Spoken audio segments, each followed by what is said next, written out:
أول ما خلق الله من روحه. قال رسول الله صلى الله عليه وسلم أنا خاتم النبيين لا نبي بعدي. قال رسول الله صلى الله عليه وسلم عليكم بسنتي وسنة الخلفاء الراشدين المهديين. صدق الله العظيم وصدق الرسول النبي الكريم ونحن على ذلك لمن الشاهدين والشاكرين والحمد لله رب العالمين. درود پاک پڑھنے کی اللهم صل على محمد وعلى آل محمد كما صليت على إبراهيم وعلى آل إبراهيم إنك حميد مجيد. اللهم بارك على محمد وعلى آل محمد كما باركت على إبراهيم وعلى آل إبراهيم إنك حميد مجيد.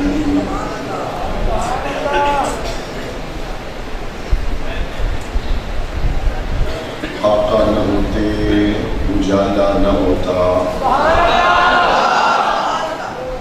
آقا نہ ہوتے اجالا نہ ہوتا. جو دنیا میں انسان کا بول بالا نہ ہوتا. بعد الرسل دو جہاں میں یوں صدیق کا رتبہ اعلیٰ نہ ہوتا. دریائے نیل کو نہ ملتی روانی دجلہ سے واپس کے اللہ نہ ہوتا. جوتی کا عرشوں پہ جاتا نہ کھٹکا. جوتی کا عرشوں پہ جاتا نہ کھٹکا. جو ذیشان حبشے کا کالا نہ ہوتا. ظلمت نہ چھٹتی سویرا نہ ہوتا. ظلمت نہ چھٹتی سویرا نہ ہوتا. صدیقی اگر کملی والا نہ ہوتا. واجب الاحترام حضرات علماء اکرام، بزرگان دین، نوجوانان اہل سنت، 21 اکتوبر سن 2022 کو محفل ذکر حبیب خدا صلی اللہ علیہ وآلہ وسلم کانفرنس سرزمین عبدالحکیم پر انعقاد پذیر ہے. آپ بڑے خوبصورت اشعار تھوڑی ہی دیر پہلے سماعت فرما رہے تھے. حضرات علماء اکرام اسٹیج پر تشریف فرما ہے اور آپ حضرات کا جوش، جذبہ، ولولہ یہ ایسا نہیں کہ آج مجھ پر آشکارا ہوا ہو. الحمدللہ اس سرزمین سے تعلق رکھنے والی 4 نسلیں حرمت ابوبکر صدیق کے دروازے پر کھڑی نظر آئی. اللہ تعالیٰ سے دعا ہے کہ اللہ تعالیٰ تا قیامت اس دھرتی کو حضور کی ختم نبوت کے لیے، صحابہ اہل بیت کی تقدیس کے تحفظ کے لیے قبول و منظور فرمائے. سامعین محترم، ماہ ربیع الاول میں بطور خاص حضور علیہ السلام کی سیرت طیبہ کے عنوان پر محافل اور پروگرامات کا انعقاد کیا جاتا ہے. وجہ اس کی بڑی واضح ہے کہ ماہ ربیع الاول کو بڑی گہری نسبتیں میرے نبی صلی اللہ علیہ وآلہ وسلم کے ساتھ حاصل ہیں، جن میں ایک گہری نسبت حضور علیہ السلام جو ربیع الاول کے دامن میں ہے، وہ پاک پیغمبر کا دنیا میں تشریف لانا ماہ ربیع الاول میں ہوا. اور دوسری نسبت اس ماہ ربیع الاول میں اپنے دامن میں لیے ہوئے ہے وہ یہ ہے کہ حضور علیہ السلام 40 سال کے بعد جب اعلان نبوت کرتے ہیں وہ بھی کوئی مہینہ اور نہیں بلکہ ربیع الاول کا مہینہ ہے. حضور علیہ السلام تشریف لائے، خوشی کا اظہار کیا گیا، محبت کا اظہار کیا گیا. حضور سے محبت اور پیار قدم بڑھنے والوں کی تعداد مکہ بھرا ہوا تھا. اور 40 سال کے بعد حضور نے جب اعلان نبوت کیا تو اس وقت حضور سے محبت کا اظہار کرنے والے کم رہ گئے اور حضور سے بیزاری، دوری اور حضور علیہ السلام سے دشمنی کا اظہار کرنے والوں کی تعداد میں بڑا نمایاں حد تک اضافہ ہوا. حضور دنیا میں تشریف لائے، مہینہ ربیع الاول کا تھا، ابو لہب موجود تھا، ابو بکر موجود نہیں تھے۔ ابو لہب نے حضور کے آنے پر خوشیوں کا اظہار کیا، حضور کے آنے پر اس نے یتیموں کو کھانا کھلایا۔ یہ ابو لہب کا کمال نہیں، میرا نبی آیا ہی یتیموں کو کھانا کھلانے کے لیے تھا۔ ابو لہب نے حضور کی آمد کی اطلاع پائی تو لولی کو آزاد کیا۔ یہ ابو لہب کا کمال نہیں ہے، میرا نبی آیا ہی غلاموں کو آزادی دلوانے کے لیے تھا۔ پاک پیغمبر تشریف لائے تو خوشیوں کا، محبت کا اظہار ایک نے نہیں ہزاروں نے کیا۔ 40 سال کے بعد جب حضور نے اعلان نبوت کیا، مہینہ یہ بھی ربیع الاول کا تھا، بس فرق یہ ہے کہ ولادت کے وقت ابو بکر موجود نہیں تھے، اعلان نبوت کے وقت ابو بکر موجود تھے۔ اور پاک پیغمبر کی اعلان نبوت کے بعد اول تصدیق کرنے والا ابو بکر صدیق ہے، اور اول حضور علیہ السلام کے نعرے کی مخالفت کرنے والے کو ابو لہب کہا جاتا ہے۔ دونوں موجود ہیں اور حضور علیہ السلام نے اعلان نبوت کیا، ایک نے مانا اور ایک نے انکار کیا۔ جس نے انکار کیا رسالت کا، نبوت کا، ہدایت کا، اس کو قرآن کہتا ہے تبت یدا ابی لہب وتب، اور جس نے اقرار کیا وہ چلتا مکہ کی گلیوں میں ہیں، کٹ کے جنت میں سنائی دے۔ جس نے اقرار کیا اس کی صحابیت پر گواہ اللہ کا قرآن بنا، جس نے انکار کیا اس نے اپنے آپ کو ہلاکت اور بربادی میں ڈالا۔ پھر یہ مکہ مکرمہ میں 13 سال پاک پیغمبر رہے۔ عبدالحکیم کے لوگوں، یہ 13 سال کوئی سونے کے تخت پر، کوئی پھولوں کی سیج پر مصطفیٰ قریب نہیں تھے، بلکہ ان 13 سالوں میں کبھی حضور کو خبر دی جاتی، یا رسول اللہ آپ کا کلمہ پڑھنے والے خباب کو انگاروں پہ لٹا دیا گیا۔ کبھی حضور کو خبر دی جاتی، یا رسول اللہ آپ کا کلمہ پڑھنے والے کو آج مکہ کے چوک میں گھسیٹا گیا۔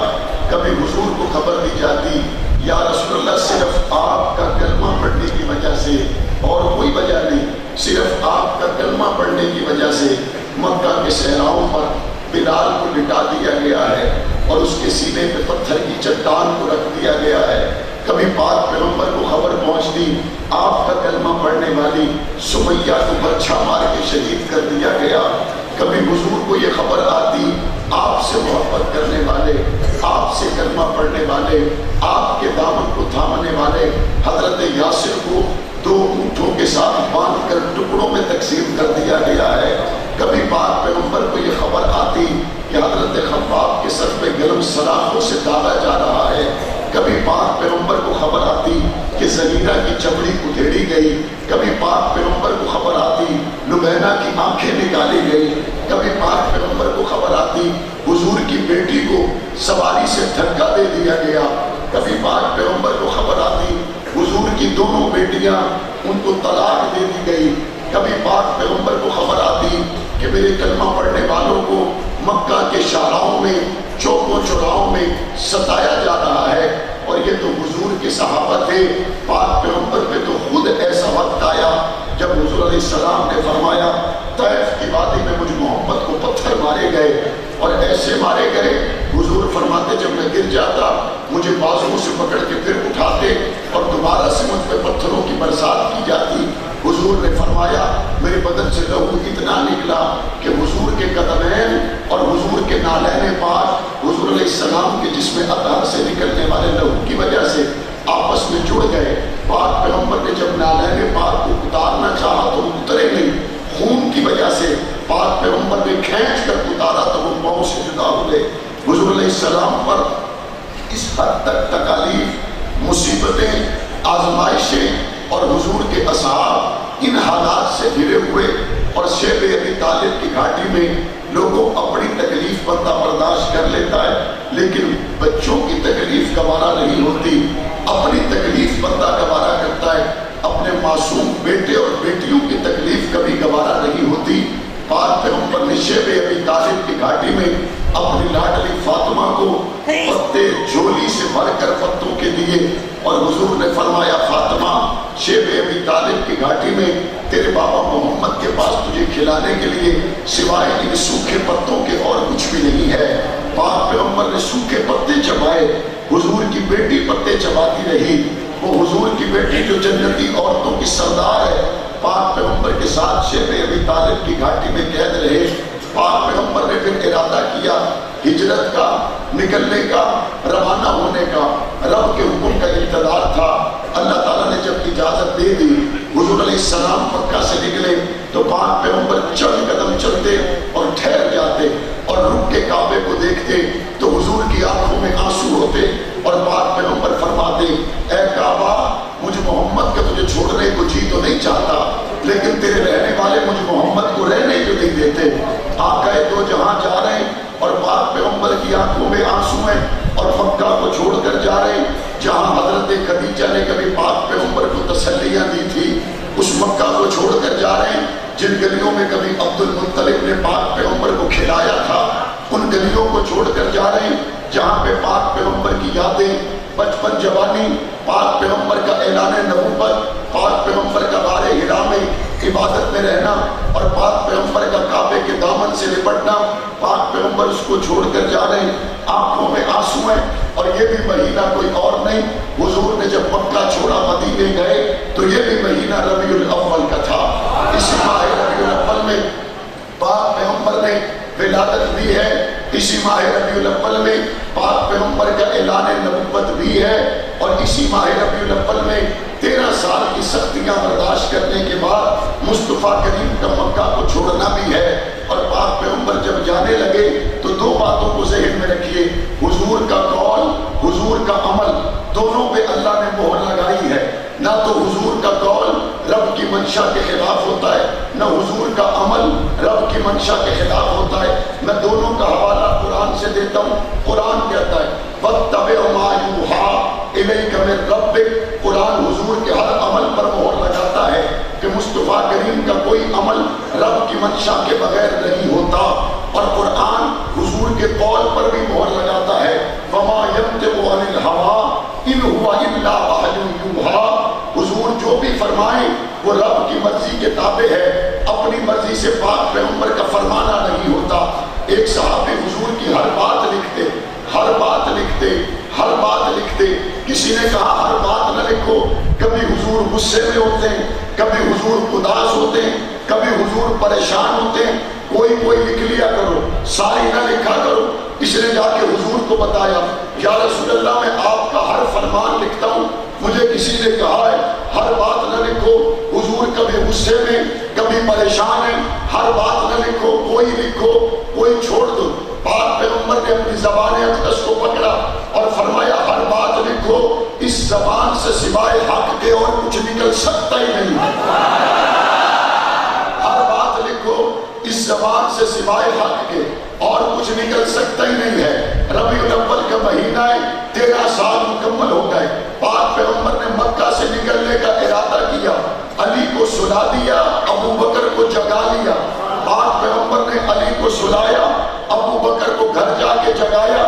مناسب تو یہ لگتا ہے جاگنے والے کو ساتھ لے جایا جائے جو گھر میں سویا ہوا، اور وہ بھی دوسرے گھر میں، اپنے گھر میں نہ ہو، اس کو ساتھ لے جانا اور اس رات میں لے جانا جب مکہ کے لوگ تلواریں لے کر کھڑے ہو اور سارا مکہ خون کا پیاسا ہو۔ اس وقت تو مناسب نہیں لگتا کہ دوسرے گھر سے بندہ جگایا جائے، اپنے گھر میں جاگے ہوئے کو ساتھ نہ لے جایا جائے۔ لیکن رب اس بات کو جانتا ہے کہ بعد میں ایک قوم آئے گی جو یہ کہے گی علی مشکل کشا ہے، علی حاجت روا ہے۔ جب کوئی پوچھے گا دلیل، وہ کہیں گے دلیل یہ ہے کہ جب تلواروں کے سائے میں مدد کی ضرورت محمد کو پیش آئی تو فرمایا علی آؤ مجھے تلواروں کے سائے سے نکالو، علی آؤ میری مدد کرو، علی آؤ میرے ساتھ چلو۔ پیغمبر نے جاگے ہوئے علی کو سلا دیا، ابو بکر کو جگا لیا اور ساتھ لے گئے، اور پاک پیغمبر کا بستر جس کو ملے وہ بے مثال ہے، اور پاک پیغمبر کا وجود جس کو ملا وہ بھی بے مثال ہے۔ پاک پیغمبر کے بستر پر حضرت علی کا اسی ربیع الاول میں سونا اپنی مثال آپ ہے، جرأت و بہادری کی انتہائی علامت ہے۔ جب باہر لوگ محاصرہ کیے ہوئے ہوں، جب ننگی تلواریں ہوں، جب خون کے پیاسے موجود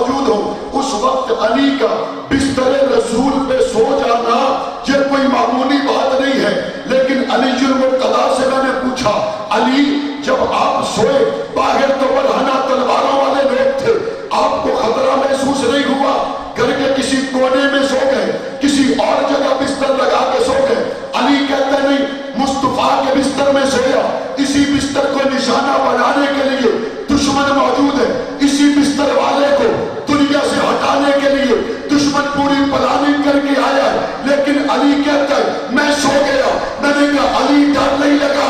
علی کہتا ہے مصطفیٰ کا ہو تو ڈر کس چیز کا ہوتا ہے. یہاں جوان بیٹھے ہوئے صبح صبح کسے کے اٹھی دے ہو نماز تو بعد اپنے اور بستر ویلا پہ ہو تے کیا سمجھے ہو انجے ہوتا ہے کوئی نہ اپنے اور بستر فجر تو بعد جس سے بندہ لیٹے سمے ایمانداری نہ دسو اپنے اور وجود دی بکری رضائی خوشبو نہیں ہوتی. جس ٹائم بندہ والد دے دادے دے بستر جاوے اس دے وجود دا ایک بکرا اثر سرانے دے وچ ہی موجود ہوتا ہے, رضائی دے وچ ہی موجود ہوتا ہے, گدے دے وچ ہی موجود ہوتا ہے. میں کیا علی بڑی سکون دی نیند آئی ہے.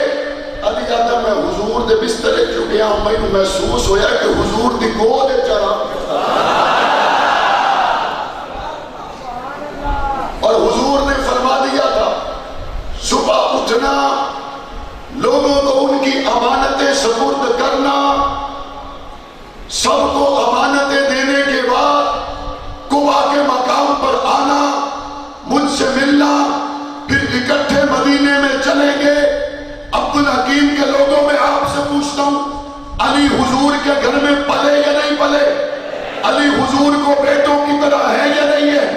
علی حضور کو پیارے ہیں یا نہیں ہے؟ لیکن اس مشکل رات میں جب باہر حملہ آور موجود ہے, پاک پیغمبر نے تلواروں کے سائے میں علی کو اس لیے سنا دیا تاکہ کافروں کی امانتیں ضائع نہ ہوں. امانتیں کس کی ہیں؟ امانتیں کس کی ہیں؟ بلند آواز سے بولو, بلند آواز سے بولو, ذرا زور سے بولو. امانتیں کافروں کی اور باہر تلواروں والے کافر. حضور نے یہ نہیں فرمایا ہوں کہ میں مارن آ گئے ہو تو کیڑیاں مانتا صادق اور امین ہے. میں جو مارن آ گئے ہو کیڑیاں مانتا تلوارہ لے کے میرے بوئے تے آ گئے ہو کیڑیاں مانتا نا میرا نبی صادق اور امین ہے.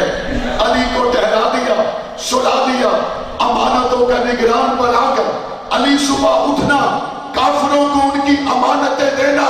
بس عبدالحکیم کے لوگوں جب یہ بات سمجھ گئے تو اگلی بات سمجھو, جو نبی کافروں کی امانتوں کے معاملے میں اتنا حساس ہوگا کہ علی کو اپنے بستر پہ سلائے کہ کافروں کو ان کی امانتیں پہنچ جائیں. میں دوبارہ کہہ رہا ہوں, جو نبی کافروں کی امانتوں کے معاملے میں اتنا حساس ہوگا کہ علی کو تلواروں کے پہرے میں اپنے بستر پہ سلائے, وہ نبی مسلمانوں کی نمازوں کے معاملے میں کتنا حساس ہوگا. کافروں کی امانتوں کا نگران علی کو بنایا, مسلمانوں کی نمازوں کا امام ابو بکر کو بنایا.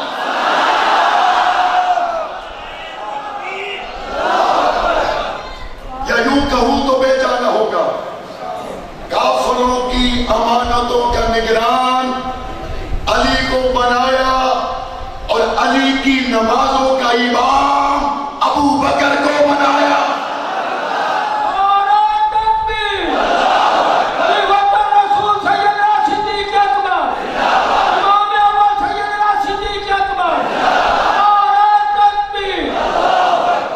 بنایا یا نہیں بنایا؟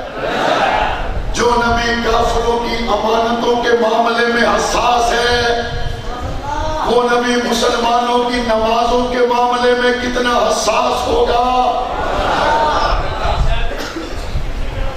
حضرت ابو بکر پاک پیغمبر کے ساتھ اسی ماہ ربیع الاول میں حضور کے ساتھ جا رہے, ایک موقع پر پہنچ کر کہتے یا رسول اللہ آپ کے پیروں پہ ورم. کبھی سوچا ہے وہ سنگریزے ابو بکر کے پیروں پہ نہیں لگے؟ حضور کے قدمین پر ورم, ابو بکر بے قرار ہے. کیا وہ سنگریزوں نے ابو بکر کے پیروں کو چھلی نہیں کیا ہوگا؟ بالکل کیا ہوگا, لیکن ابو بکر کو اپنے زخموں کی پرواہ ہی کوئی, اپنے کندھوں پہ اٹھایا اور پھر چل اس مٹھی بھر شرارتی طبقے سے کہنا چاہتا ہوں تینوں ہی رو لائے پہ خلافت لائے گئے، خلافت لائے گئے، خلافت لائے گئے، آپ ایک موڑیا دے جا کے نبوت لائے گئے۔ لے گئے یا نہیں لے گئے؟ اور یہاں ایک اور بات بھی کہی جاتی ہے، کہتے ہیں حضور کے بعد حضور کی بیٹی فاطمہ دربار میں کھڑی رہی، حق مانگنے کے لیے گئی، حق نہیں دیا گیا، سب سے پہلے تو دربار ثابت کرو، پہلے تو دربار ثابت کرو۔ دربار تو تھا ہی نہیں، حضور مسجد میں، حضور کے بعد آنے والے بھی مسجد میں۔ ایک شخص نے مسجد نبوی کی توہین کرتے ہوئے یہ کہا، جس مسجد میں بی بی کو بلایا گیا میں اس کو مسجد ماننے کے لیے تیار نہیں۔ میں ایک سوال کرنا چاہتا ہوں، حضور کی بیٹی نے کیا وصیت کی؟ میرا جنازہ رات کو اٹھانا، کسی کی نظر نہ پڑ جائے، جس بی بی نے پل صراط سے گزرنا ہے حکم ہوگا دوریوں نظریں نیچی کر لو، آبرو مصطفیٰ نے گزرنا ہے، جو اپنا جنازہ بھی رات کو اٹھوائے، جس کا چہرہ زمین پہ چلنے والے کسی غیر محرم نے کائنات میں نہ دیکھا ہو، وہ چند کھجوروں کے لیے کھڑی ہو جائے۔ جاءت ارسلت، دو لفظ استعمال ہوئے۔ پہلی بات تو یہ ہے کہ حضرت فاطمہ الزہرا گئی نہیں، گئی ہی نہیں، ارسلت کسی کو بھیجا، اور کبھی کسی کو بھیجنے کو بھی خود جانے سے تعبیر کیا جاتا ہے۔ وہ کہہ دیتے ہیں نا آج کل، کہتے ہیں کہ ہم کراچی سے بھی جیت گئے، کہتے ہیں ہم کراچی سے بھی جیت گئے، کہتے ہیں ہم ننکانہ سے بھی جیت گئے، کہتے ہیں ہم مردان سے بھی جیت گئے، کہتے ہیں ہم فلاں علاقے سے بھی جیت گئے۔ تو اس نے اپنے آپ کو وہاں موجودگی کے صیغے کے ساتھ تعبیر کیا، ہر جگہ پر تھا تو نہیں، ہر جگہ پر تھا تو نہیں۔ ویسے سیاسی ماحول ہے، آج کل لوگ کہتے ہیں 2018 میں ووٹ دیے تھے، پھر 19 میں پچھتائے، 20 میں پچھتائے، 21 میں پچھتائے، 22 میں پچھتائے، پھر پی ڈی ایم والے آ گئے تو پھر اور پچھتائے۔ اور سب کی بات پتہ کیا ہوتی ہے؟ میرے کو کوئی ہمارا نہیں پتہ، پتہ ہر بندے نہیں کو جواب ہے۔ عمران کہتا ہے مجھے آنے والے وقت کا پتہ نہیں، پی ڈی ایم کہتی مجھے آنے والے وقت کا پتہ نہیں۔ بھائی تم نے کہا تھا ملک کو سنبھالو گے، چلاؤ گے تو چلاؤ، کہتے ہمیں پتہ نہیں تھا اتنا ڈوب گیا۔ اور یہ بھی بڑی تعجب خیز بات ہے، وفات میں حکومت آ جائے تو ان کے من پسند لوگوں کے کیس معاف۔ پنجاب کی حکومت آ گئی تو پنجاب حکومت کے من پسند لوگوں کے کیس معاف۔ چور تو سارے ہی بیٹھے، انہار وکھر بندیاں چوریاں کی دیا، ایک مہینے کا تو ان کو بیل نہیں چھوڑے گا۔ دیکھتے پوچھو 50 ارب معاف، 40 کروڑ معاف، 50 کروڑ معاف، اینٹی کرپشن ختم، نیب ختم، نیب کیسز ختم، سارے نہا دھو کے پاک صاف تھی گئے۔ انہیں آگے تھی میں چور تبسائی تو شد غازی اسلام ہے، ادھر سارے غازی اسلام ہے۔ ہر ایک کی بات ایک ہی ہے، مجھے آنے والے وقت کا کیا پتا تھا؟ مجھے کیا پتا تھا؟ مجھے کیا پتا تھا؟ میں آپ سے پوچھتا ہوں، جس ایک ذات کو آنے والے وقت کا پتا ہے وہ کون ہے؟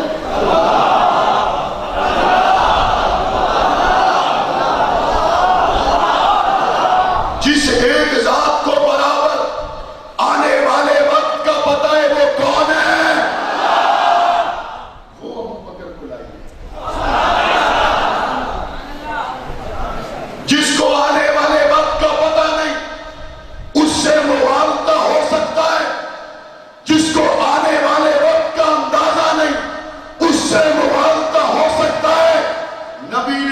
اللہ دیا. اللہ نے قرآن میں وعدہ کیا دنیا کا فیصلہ محالتا جھوٹا ہو سکتا ہے، رب کا فیصلہ غلط ہو سکتا. اگلی بات حضرت فاطمہ الزہرا رضی اللہ تعالی عنہا لمحہ بھر کے لیے مان لیا جائے کہ گئی. بھائی تم تو کہتے ہو کہ خلیفہ بلا فصل علی ہے، تمہارے مطابق تو خلیفہ بلا فصل علی ہے، تو وہ حضرت ابو بکر کے پاس کیوں گئی؟ حضرت علی سے مطالبہ کرنا چاہیے تھا. کہتے ہیں اصل میں علی کے حق پہ تو ہو گیا نا قبضہ، تو جو بیٹھے ہوئے تھے انہی سے پوچھنا تھا. میں نے کہا اچھا اگر انہی سے پوچھنا تھا تو پھر مجھے بتاؤ حضرت فاطمہ الزہرا جب گئی تو کھجوروں کا سوال لے کر گئی، یہ کیوں نہیں کہا کہ منصب علی کا ہے چھوڑ دو؟ نبی کی بیٹی